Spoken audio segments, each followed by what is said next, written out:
Greeting of the day to all of you. So today I'm Mamta Sagar from Department of Bioinformatics, Chhatrapati Shahuji Maharaj University, Kanpur. So teaching you the subject biochemical and biophysical methods. Okay. So today I will teach you the topic proteomics. I will give the introductory lecture on proteomics. What is proteomics? And what are the different branches related to this. So this is the introductory lecture. So now we start from the proteomics. Okay, what is this field? Proteomics. Uh, Before going into the details, I will first define. I want to define that what is a proteome. Actually, proteome is the set of protein. Okay, what the meaning of the proteome word? That is the set of protein that can be for a cell, that can be for an individual organism. Okay, or for any entity or tissue in the organism. So you can define. So it is set of proteins. What is proteome? That is a set of proteins for a cell, for tissues, for organism. Okay. So like the genome is defined for the organism, for an individual organism. So proteome can also be defined at the cell, at tissue level and organism level, and for the species also. So what is the meaning of the proteome? That is a set of proteins, not a single protein. Set of protein maybe for the pathway also. You can define the proteome of the pathway because all the set of proteins are involved in a particular pathway like glycolysis. So you can define the set of protein for glycolysis and you can call them glycolytic proteome. So now you must have understood this. If you have any query, if you don't understand anything at the middle, you can ask me at the middle also. Okay, you can ask the questions.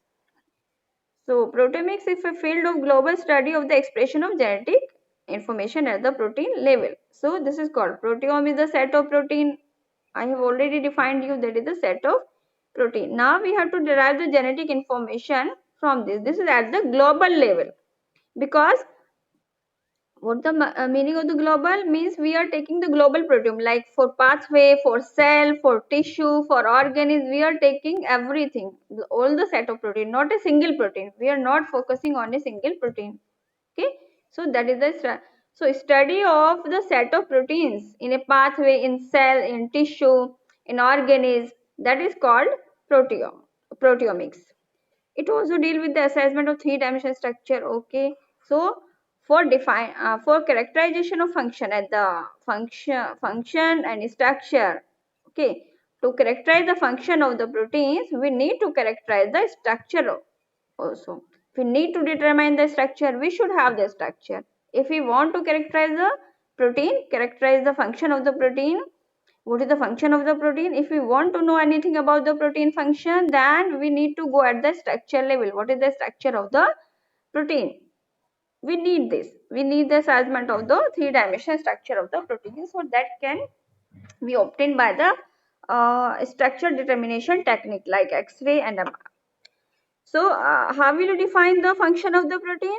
When the protein interact with each other. So protein interactions are also necessary because when there is a set of protein, obviously they will interact with each other, they will perform some function like in pathway. Okay, like in glycolysis, there is a 9 enzyme that is involved there. 9 enzyme, straightforward, there is a 9 enzyme on the 9 steps, but there are more enzymes that divert the pathway also. So there are the set of protein that is involved. They interact with each other. There are several other proteins that activate the pathway. There are some other proteins that inhibit the pathway. So that is called regulation of the pathway. So there are the set of protein that it needs the interaction, protein interaction.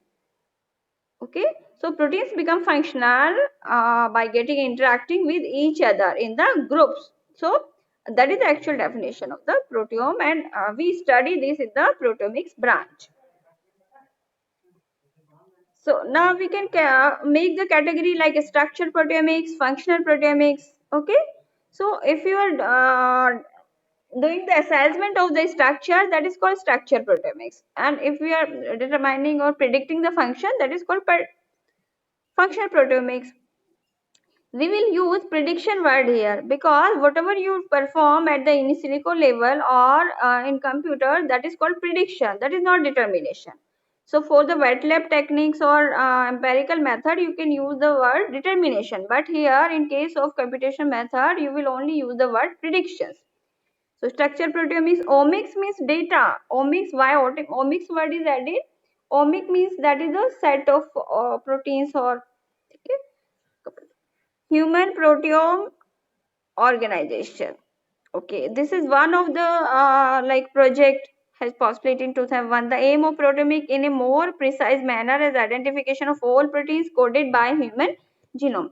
So it was carried out on the human genomes because the human genome project has already been done, started in the 1986 and completed in 2003. So at the time the human genome project was going on, so we have obtained the sequences of the gene. Also we have determined the gene of the human uh, gene sequences. So from that gene sequences we obtain the translated protein sequences or some of the determined sequences, more of the determined. Okay, so it was necessary to characterize the human genome. So there is a development of this branch. So this has been done in the case of human. Okay, other genomes have also been characterized like C. elegans, E. coli, Arabidopsis thaliana. There are all model organisms, 7 model organisms like mouse, hmm, Drosophila, melanogaster, all the model organisms. The genome of the all the model organisms have also been characterized. In the nematode, C. elegans. So with the subsequent assessment of their protein expression in different cell types of organisms, because the same proteins can behave can function differently in the different cell type. If the protein is involved in one pathway, it is performing one function. If protein is involved in another pathway, that may behave in the different manner. Okay, and there is the one method that is called protein the cell adapt protein modification. So protein modifications are done in the protein level after translation. Sometimes there that larger protein had been shortened to perform the another function. Okay, so translation modification also perform a major role. Like here it is written post modification of the proteins, because same protein can behave in the different manner, as like you people behave in the different manner at the institute or college, you behave in the different manner, but at the house or home you behave in the different manner. So that is a post translation modifications of the proteins also. So they behave in the different manner in the different pathway. So these are the facts, like you say post translation modification of the proteins. Protein interactions constitute the structure proteomics, and relation between protein structure and function, that is also necessary, because if we know the structure of the protein, it is easy to determine the function of the proteins. So whatever we study at this level, that is called functional proteomics, means we are using gene sequence, protein sequence or protein structure to characterize the function of the protein. Now come to the, so this was the introductory.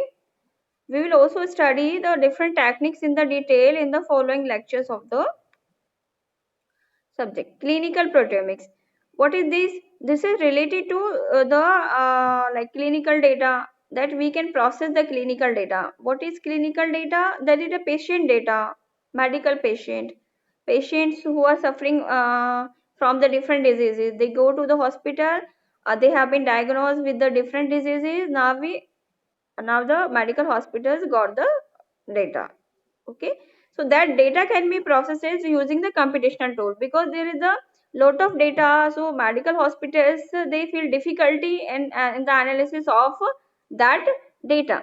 So the wide range of the definition of proteomics precipitate into an array of distinct specialty. Like clinical proteomics trying to identify by the analysis of the protein spectrum in the biological samples. What are biological samples? Urine, saliva, blood. So from these we can obtain the data. There are the different biochemical methods, different experiments that is performed in the pathological laboratory or any laboratory of the hospitals. Okay, new marker that can be used in the future or early diagnosis and treatment of a specific disease. So this data can be used as a reference data to diagnose the uh, patient in future. Like we have the urine samples of a cancer patient, saliva, blood, all the samples of cancer patient. So we can keep this data as a reference. Okay, so how we can use this data? If we already know about the patient data, about the how will be the urine or saliva or blood or biochemical test shows the result about for the cancer patient, so that data can be used as a reference in case of unknown patient, unknown disease. Okay, if the new patient come, then we will diagnose their saliva, blood or everything, then we'll compare that data with the known data. Okay, so if it will be matched with that, so we can diagnose. If it is not matching, then we can diagnose that this patient has the cancer or not, or a specific disease. So that is further by doing the comparative analysis we can diagnose the disease. So clear that actually what we do in the clinical proteomics. Understood? Do you have any question here? Clinical proteomics, the non data, the data from the non patients are taken, that is called sample. Okay, so that is used as a marker to diagnose the disease in the future for the patient that is not has been diagnosed yet. Okay, the major role in all spheres and early diagnosis and treatment of a given disease played by the bioinformatics digitalization, 2D picture analysis of the gels and modeling of the. So here you can see, here is the role of the computational analysis. We can diagnose the disease at the earlier stages. That is not possible by the other method. If we have the data at the various stages of the diseases, then we can diagnose the disease at the different level. At the earliest level, there may be the different level, but at the wet lab level or laboratory level, that is not possible. So it is very costly methods. If this is possible, so that will be costly. It cost very high. So what the bioinformatics method will do, they can this method, use of this method can minimize the cost or the risk also, risk to the patient. So 2D picture analysis, image analysis, modeling 3D structures. So modeling 3D structures is very costly procedure. But before that, there are many more procedures that can be used. So we can process the data of biochemical test also. So that is not a costly procedure, because the determination of 3D structure, that is very costly procedure. But if we already have the protein structure in the database, in the PDB database, that becomes easy. So network of protein interaction creation. But in case of unknown patient, because for that patient we do not have the data, so analysis of the biochemical data becomes important in this case. So what we do in the bioinformatics and clinical proteomics, the network of we study the series structure, we do the image analysis, and we study the protein interactions. Okay, and we store this information at the database. So database, what the database contain, they contain the information from the prior patient, from the non patient, and this information is used, these informations are used as a reference from the non patient. Like we have the data of diabetic patient, so we have like model organism, we have that data. Diabetic patient, cancer patient. So there may be the non-references from non-patients. So it is necessary to understand that not all the mRNA So there is a further method that can be used. We use those different methods, costly methods, but we need to understand what are the basic thing, what are the basic problem. Not all the mRNA will be translated into proteins. It is true. Not all the mRNA will be translated into protein. Only the mRNA will be translated that is needed by the body. Sometimes, so it depends on the need. Actually, when we got injured, so there is a clotting protein is synthesized in our body. Otherwise, it won't be translated. So we need. So sometimes the mRNA will be translated into the protein, but that's not always true. Means mRNA is translated into the protein. That's not always true. So it is depends on our requirement. So, suppose the blood clotting protein that will be synthesized only when it is needed. When we got injured, जब हमें चोट लग जाती है तो वो protein synthesise होती है और वो ब्लड की क्लोटिंग को करती है. So it depends on the condition, circumstances, particular condition. So that's why the analysis of the proteome is necessary. Define the stage actually. What is the problem with the DNA or that is a costly procedure. DNA determination, gene functioning, determining the gene function, predicting the gene function. So that is also difficult, but it shows the constant data. It doesn't vary with the time. Our gene is constant with the time. DNA is constant with the time, but proteome vary with the time. This is the difference between gene and protein data. Proteome vary with the time. So it defines the various stages of the disease. But gene doesn't vary with the time, with the disease. Gene doesn't show the variation. That is only, there may be the few variation in case of the cancer patient.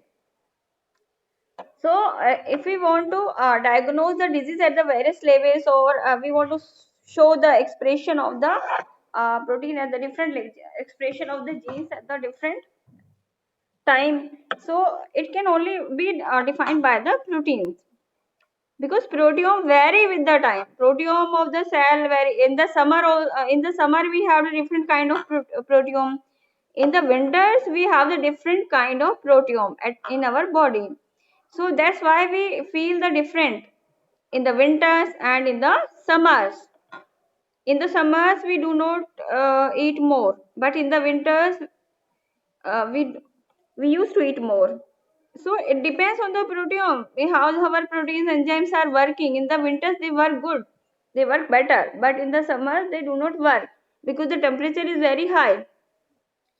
So it is about the proteome, how the proteome shows the variable expression during the time. Variability means with the time. So with the time the expression varies. The level of the transcription specific protein coding RNA not always correspond to the level of expression, and moreover to activity of the coded protein due to the, so that's I have discussed. And there are some other factors also, like RNA splicing, post translation protein. So it depends on the time also, no, what is the requirement of the protein. The protein targeting is done according to the requirement, what our body needs, what the organism need. Okay, some different organism has a different kind of protein or protein modifications, like they need in that condition in particular circumstances. Like human also, they used to live at the high altitude, so they used to produce the more RBCs in their blood. So that's why they are their skin shows red color. जो लोग पहाड़ों पे रहते हैं उनकी skin थोड़ा red red होती है. क्यों? क्योंकि because there is a more production of RBCs in there. Why? Because they need a more oxygen, और ऑक्सीजन की कमी हो जाती है, ऑक्सीजन अमाउंट डिक्रीजेस. ठीक है, वहां पर कम होता है, पहाड़ों पर जो ऑक्सीजन का अमाउंट है कम होता है. So they need to carry more oxygen, so that's why in their blood the more RBCs are found. Post translation modification also play an important role. RNA splicing it also shows the variability in expression. How? Because a gene contains the different kind of introns. DNA contains the introns, so introns have been spliced out during the splicing. All the introns. Introns are the non-coding DNA. But what are the introns? That depend on the pathway or the reaction. It depends on the pathway where the protein is needed or not. That that the exon is needed or not. Exon may also be left out during the splicing. That can be spliced because in particular pathway some part of the protein is needed and other part is not needed. So suppose the same DNA sequence, you can think the same DNA is producing the different protein. The same DNA like 1 to 100 base pair, 1 to 1000 base pair. Okay, imagine that there is a gene that have the 1 to 1000. Okay, now not all the DNA sequence is translated or transcripted. Sorry transcription हो गया लेकिन splicing में क्या होगा the portion of the DNA will be translated into the protein that is the only that is needed at that time in particular conditions. So not all the mRNA, not all the part of the mRNA will be translated into the proteins. The part of the protein, the part of the DNA have been spliced out, has been spliced out if it is not required in our body. So it depends on the environment. What is the environment in our body? If we need that protein or not. If we need that, that will be transcripted. If we doesn't need that, that will be the part of the that DNA will be spliced out. So from the same DNA, we will have different kind of protein. You know the DNA, our human genome contains 35 to 40,000 genes also. So that is a 35 to 40,000 genes. But these genes produce more than 4.5. How? More than 4.5 billion millions of protein. So how it is possible? The same DNA is coding the different kind of protein. It depends on the requirement. Similar to other omics, the development of proteomics is okay.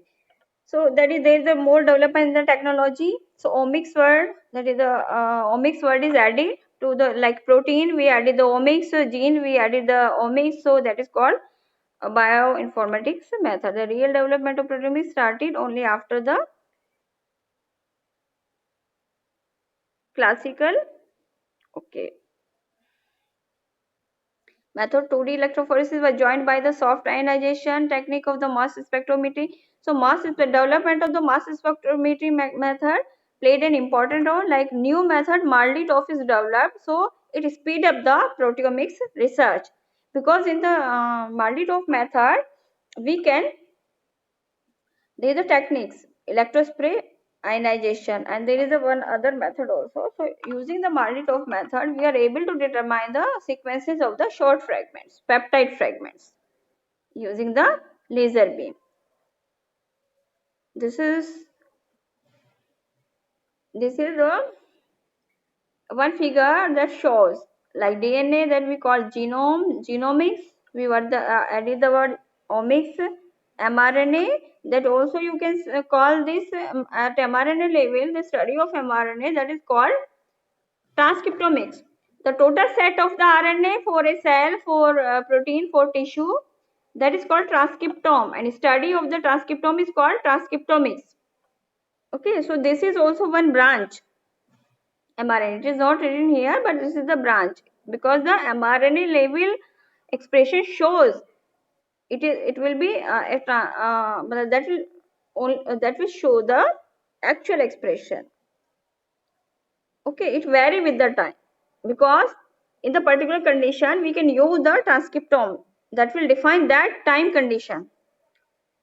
Okay, what is at which stage the disease, protein, the study of protein, set of protein is called proteome, the study of the proteome is called proteomics, and in that way we determine the cell function. This figure shows. So that was all about the general about the proteomics. Okay, what is proteomics, what is the definition of proteomics, and what are the different branches, and other than this, there is the one more branches. Nowadays, we use the combined method, and that is called the analytical proteomics. In the analytical proteomics, we use a different method, combination of method like chromatographic method. So, chromatographic method, gel electrophoresis method, mass spectrometric method. These are the techniques of the proteomics. And whenever we use these methods in the combination, that is called analytical proteomics. In the analytical proteomics, we use the combined method like chromatography with the mass spectrometry, LCMS, liquid chromatography, mass spectrometry. Okay, chromatography with the different methods. So we combine the different method with each other. So that is called analytical proteomics. Now these are the basics of the before studying any proteomics method, we need to study about the proteins. So what are the proteins basic structures? About the structure, like protein is modular, protein work in the modular way. Okay, in some cases the amino acid sequence within motif and domains are highly conserved and do not vary from protein to protein. Means that shows the conservation, the same, do not change in the different, like hemoglobin in the mouse, hemoglobin of the mouse is similar to the hemoglobin of human, so it shows the conservedness. So because domain and motifs are the conserved, sequence vary, although sequence vary, the human hemoglobin or mouse hemoglobin will show the variation also, but there will be the homologous sequence, the domain will be conserved.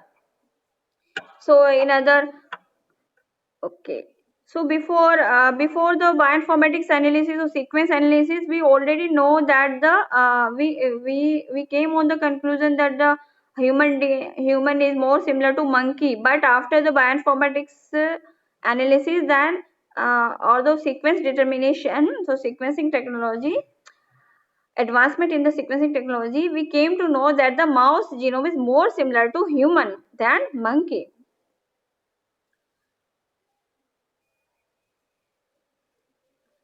Proteome, even some short sequence can confer specificity for certain modifications. So there are the certain modifications that play an important role in the pathways or in the functioning of the protein. Protein that undergo N-glycosylation tend to display tripeptide sequence. So these are the modifications, some in which the target asparagine is followed by an amino acid and then either to serine or threonine residue.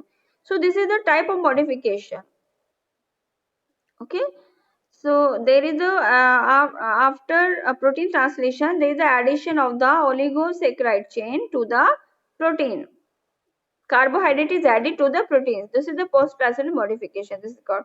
So and glycosylation occur कहाँ पर होता है, वो जहाँ पर ये sequence होगी एस्पाराजीन X means कोई भी amino acid, any amino acid. Then third position, serine or threonine may be present. So wherever these sequence will be found, there will be N-glycosylation. Protein will get transformed by addition of the carbohydrate. XSA is proline. If this amino acid is proline, then no glycosylation will be occur. Means this will block. If there is a proline, if there is a presence of the proline here, then the glycosylation will be blocked. Okay, so from the sequences also you can confer the function about the function of the protein if you do not have the structure. It doesn't provide a signature motif that offer the clues to the possible bug, but it is helpful. Okay.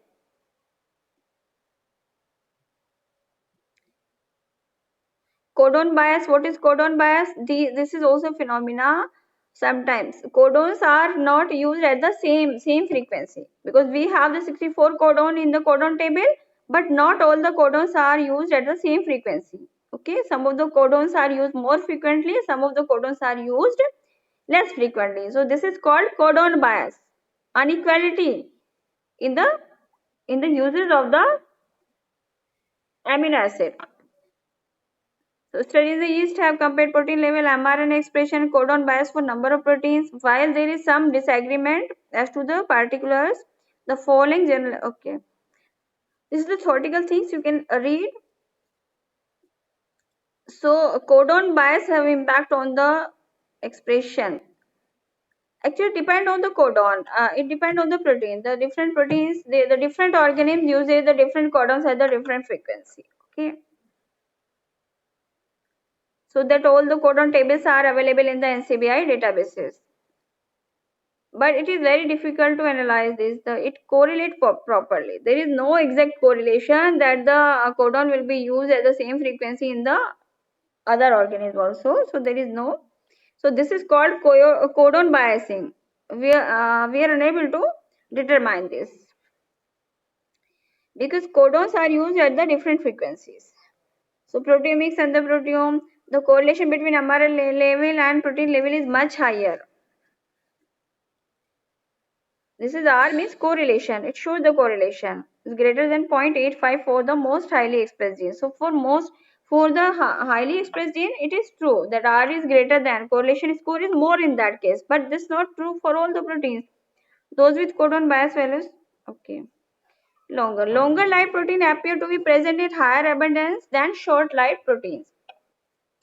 So it's very easy to analyze the longer life proteins that have the longer life. But what about the short life protein? These only life for the sometimes. So that is very difficult to determine those proteins.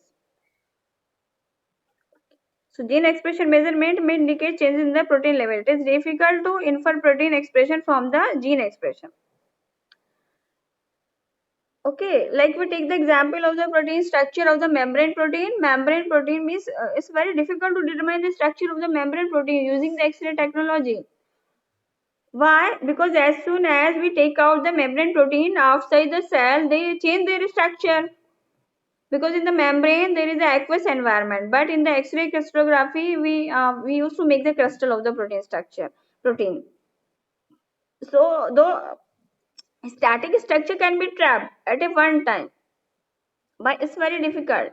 So that's why for the membrane protein determination of the membrane protein structure, the another method that is called nuclear magnetic resonance spectroscopy. That method is used to analyze the membrane protein. Why it is difficult to crystallize the membrane protein? Because these proteins, membrane proteins, shows the the more number of hydrophobic in their structure protein sequence. The presence of more hydrophobic residues. So these are the some biasing. These are the clear picture how the techniques are used in the combination. Like we have the peptide mixture. We need to separate this. We need to digest the protein mixture that we obtain from the cells. Okay. So protein mixture is digested, separated. Okay. Then proteins undergo the digestion with the different enzymes. Why with the different enzymes? To cleave into the peptides, because we can make the peptide like there are different enzymes that cleave the different protein like trypsin, chymotrypsin. These are the name of the enzyme that cleave the protein and that is used to make the fragment. Protein digestion is necessary before performing proteomics analysis. That is true with the case of mass spectrometry. Before in the mass spectrometry we treat the protein with the different enzymes so that we can make we have the different fragment of the proteins. So this is about the preparation of the protein, extracting proteins for the biological samples. So for the proteomics analysis, the objective here is to recover okay protein as possible with the little contamination. Means protein should be purified in the this should not have the contamination, but this is not true. Contamination is always there. So how we will remove that? If we want to have the protein, we have to remove the cellulose, nucleic acid. So we will use the enzyme nuclease. Nuclease will be used to cleave the, or to remove the DNA or as a use of the detergent. SDS 3-colomidopropy or dimethyl ammonia. Okay, 1 propane sulfonate. So these are the different detergents. Collagen, so which help to solubilize the membrane proteins. I already told you the crystallization or analysis of the membrane protein become difficult. So in that case, this is used. And add their separation from the lipids. Because lipids are present in the membrane proteins. Reductant. What is the reductant? Different type of reductant like mercaptoethanol is thiourea. This is the famous one. So what they do, they reduce the disulfide bond in the structure, like the protein structure, quaternary structure, they contain the disulfide bonds, tertiary structures, disulfide bonds are there. So reductant, what reductant will do, what the reducing agent will do, mercaptoethanol will do, they will reduce that disulfide bond. They will cleave this bond. So in that way, we will get the simpler structure of the protein. Detergents, urea, acid which disrupt protein-protein interactions, secondary tertiary structure by altering solution zinc strength. Okay, so we can use the solution of different ionic strength and pH value to remove the unnecessary structures of the protein, because we need the simplified structure, we need the simplified peptide sequence for the before going to the mass spectrometric analysis. We need the peptide fragment. So these are the name of different agents. Enzyme DNA is to remove the DNA. RNA is used to remove the RNA which digests contaminating nucleic acids and carbohydrates and lipids. So there are the different kind of enzyme. Investigators in various fields of biology have developed method to extract proteins from the different sample types. Okay. So there are the different methods and tricks that is used. Protein separations before digestion is necessary. So the three principal separation approach used with the intact protein, like there is some intact protein that is present in the group, like so techniques are used: one dimensional, two dimensional SDS page, and preparative isoelectric focusing. This is a famous method, 2D page, polyacrylamide gel electrophoresis method, that is used to separate the proteins, and agarose gel is used to separate the DNA. So in case of protein, we use the PASE, two-dimensional PASE method. SDS is the name of the detergent, and PASE is the polyacrylamide gel electrophoresis. So this method is performed in the two dimension. So in one dimension, we use the molecular weight for the separation. In another dimension, we use the isoelectric point for the separation. Protein have the space. Actually, different proteins have shows the different molecular weights. So they are separated according to their molecular weight in the gel electrophoresis. But and there is the another specificity of the all the protein. They show their specific pH value at which these are precipitated. That is called isoelectric point. The pH, that what is isoelectric point? Isoelectric point is the pH at which the protein do not have the charge. So on that pH, the protein will get separated, precipitated. So that is the method. So these are most widely used. These are the alternative particular. Okay. HPLC methods are also used. Size exclusion. These are the name of the chromatographic method. We will study these methods in detail in the following lectures. Affinity chromatography. So HPC is the high performance liquid chromatography. In the HPLC method, the column of high length are used to increase the resolution. Column of high length are used. Why? Because so that the protein can be separated at the distance. So that's why the column of high length are used. दूर दूर जाके वो separate होती हैं. Size exclusion means gel beads are different size of the beads are used. Gel beads. So that the proteins of the different size will be trapped. Some of the protein will be trapped in the beads. Some of the proteins will be on the middle pathway, that will move among the beads, and some of the larger protein will separate it first in that method. Larger protein will come out first, but the smaller protein will be trapped in the bead size, so that will be eluted last in the chromatographic method. So these are the affinity chromatography. Actually, in all the chromatographic methods, affinity of the molecule is important, because all the molecules have different affinity. So this is chromatographic methods are based on the principle that different molecules, protein molecules, have different kind of specificity to the stationary phase. So stationary phase may be anything that will be like paper. In the paper chromatography, it will be paper. So if we allow the solution, there is the solution of the mixture. What we do in the paper chromatography, we pour the mixture of the protein solution on the paper. Okay, so that protein can move on that paper. So some of the protein will be stick to the stationary phase, and there may be the some of the protein that will move fast in the mobile phase, that is liquid is the mobile phase. So in the chromatography we have the two phases, stationary phases and liquid phase. So some of the protein will tend to move in the mobile phase. Some of the protein will have the affinity to stationary phase. So station, the proteins that will have the affinity, more affinity to the stationary phase, will move slowly, and the protein that have the affinity to mobile phase, that will move fast. So on that principle, so that protein will get separated. And then after that experiment, then detecting agent is used, ninhydrin. There is the application of ninhydrin on that paper, that will show the blue color spot. The blue color spot shows the presence of proteins at the different spots at the different distance. So that is the principle of, okay, regardless of this method, the idea.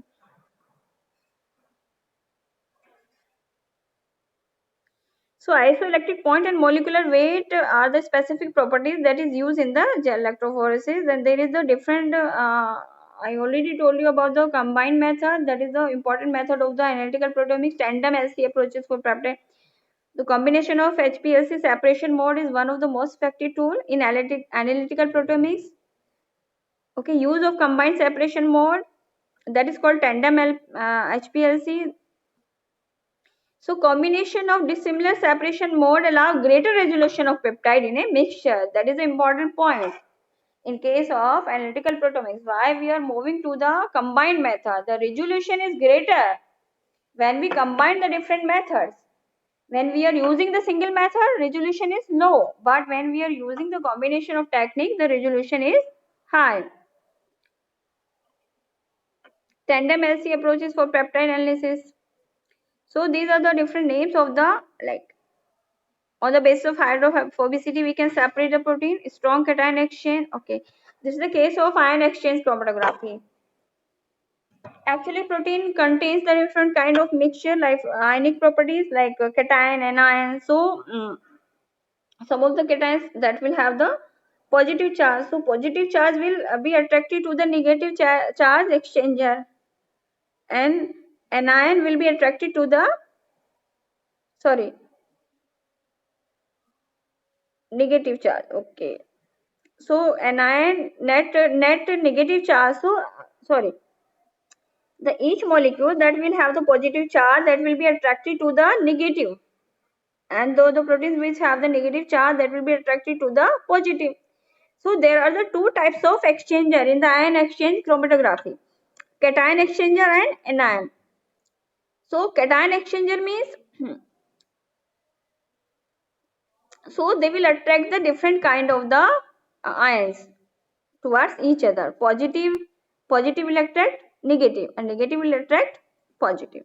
So on the basis of that, the mixture of the different ionic properties will be separated, will get separated. Affinity is used in all the types of chromatography interaction with the specific functional group.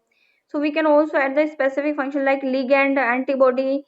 Antibody will be separated, that have the affinity for a specific antigen antibody interaction. So if we want to separate that, the affinity can be used for the protein. So these are the protein digestion techniques. Okay, before moving to the other method, complex method, protein should be ready. So these are the protein digestion technique. Why digest protein? Is it necessary? Yeah, it is necessary. Modern MS instruments are capable of measuring molecular weight, okay, of intact molecule means complete, but we need the peptide fragment with a fairly high degree of accuracy. So it is very difficult to analyze the whole protein as a complete. That's very difficult. So we need the fragments. So why not to proteomics simply by the measuring the masses of intact protein. So if we measure the molecular masses of the protein, that is a specific molecular masses, so it become easy. So unfortunately, intact mass measurements are of relatively little use for the three reasons. Like first, like intact molecular mass are missed in the group, so these are still errors in the measurement they produce. So the greater the mass of the protein, the greater the absolute magnitude of these errors. So for the large intact protein, the, the analysis become very difficult. So diverse post process modification also changes complicate the assignment based on the molecular mass, because after post translation modification, molecular mass of the protein changes. Second, not all the proteins are amenable to intact mass measurement. It can be very difficult to obtain mass. So there is this is about the accuracy of the method that is used to determine the molecular mass or very large and hydrophobic proteins, so like membrane proteins. Third, the sensitivity of measurement of the intact protein mass is not nearly good as uh, sensitivity for the peptide mass. Means they're comparing intact versus the peptide. So analysis of the peptide is easy. Peptide is like the quantic fragment, the DNA. That is the fragment. So in case of protein also, we used to analyze the peptide in the mass spectrometry method. Peptide determination, peptide sequence is determined. So if we digest the protein, it will become easy for us to analyze that proteins. Instead of analyzing the whole intact proteins, protein digestion techniques are necessary that play an important role in the protein digestion. So analysis of the intact protein is not a realistic option. Okay, so we'll feel difficulty. So this was the so that's why the protein digestion is necessary. This is about the wet lab experiment. So digestion is necessary before moving to the mass spectrometric method or other methods, NMR methods. So with the in the analytical proteomics, NMR method is also used,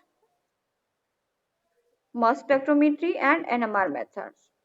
So that can be done after this. So this is the preparation that we have discussed today.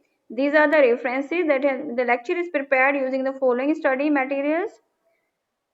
There is one more book I have not written here. I will also that reference if this lecture will be held again. So lecture is over now. If you have any query, you may ask. Do you have any query? No query?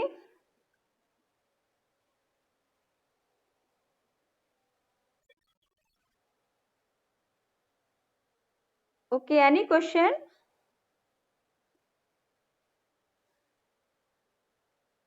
You understood all? Everything? Okay. I will send you the notes. You just read out. Then you can ask me later also. This lecture will also be uploaded on the YouTube. Okay, no more query. Now I'm closing this lecture.